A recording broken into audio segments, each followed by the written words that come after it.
India set an international stage and embarrassed itself.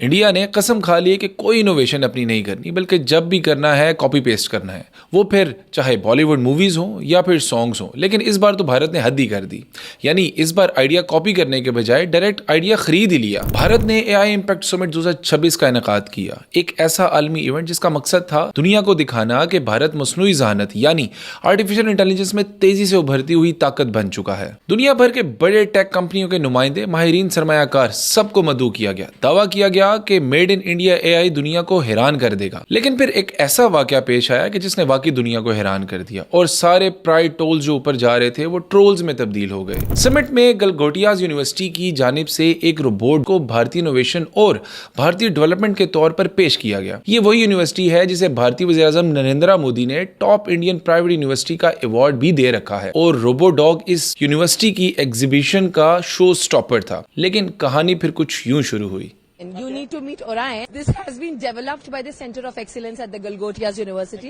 चंद ही घंटों बाद China की न्यूज एजेंसी चाइना पल्स ने एक ट्वीट के जरिए दावा किया कि जिस रोबोडॉग को भारतीय इनोवेशन दिखाया जा रहा है वो दरअसल चीनी कंपनी की कमर्शियल प्रोडक्ट है और उस रोबोट का नाम Go2 है, जो ऑनलाइन स्टोर्स पर आम दस्तयाब है। इधर दावा था कि एआई और इन्वेंशन पर 350 करोड़ रुपए की सरमायाकारी की गई और उधर वही रोबोट तकरीबन 2 लाख रुपए में ऑनलाइन मौजूद था। बात सिर्फ रोबोडॉग तक महदूद नहीं रही। समिट में एक बॉल ड्रोन भी इंडियन इनोवेशन के तौर पर पेश किया गया और बाद में यह भी चीनी प्रोडक्ट निकला जिसे मार्केट में स्काई बॉल ड्रोन के नाम से जाना जाता है। यहां तक कि एक ह्यूमन रोबोट भी जिसको बहुत फखरिया अंदाज से एग्जिबिट किया जा रहा था। जब मामला खुला तो वजाहतें आने लगी। कहा गया कि हमने कभी इनको अपनी इनोवेशन क्लेम ही नहीं किया। लेकिन सवाल यह है कि अगर ये आपकी इजाद नहीं थी तो इसे कौमी इनोवेशन के तौर पर पेश क्यों किया गया? अखबारात में इश्तिहारात क्यों लगाए गए? मेड इन इंडिया एआई के दावे क्यों किए गए? बाद गलगोटिया यूनिवर्सिटी ने ट्विटर के ऊपर माफीनामा भी जारी किया जो इस बात की तस्दीक करता है कि all claims were not a lie. इस सारे तस्दीक आमेज इंसिडेंट के बाद यूनिवर्सिटी का स्टॉल खाली करवा दिया गया।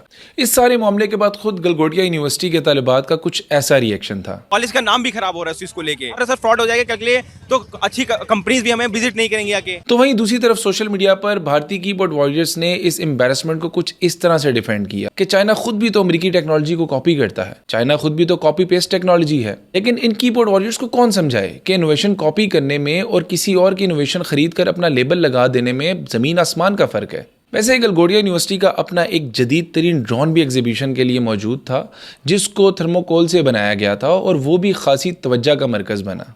आलमी स्टेज पर दावे करने से पहले हकीकत की बुनियाद मजबूत होनी चाहिए, वरना आलमी समिट आलमी मजाक बनने में ज़्यादा वक्त नहीं लगता।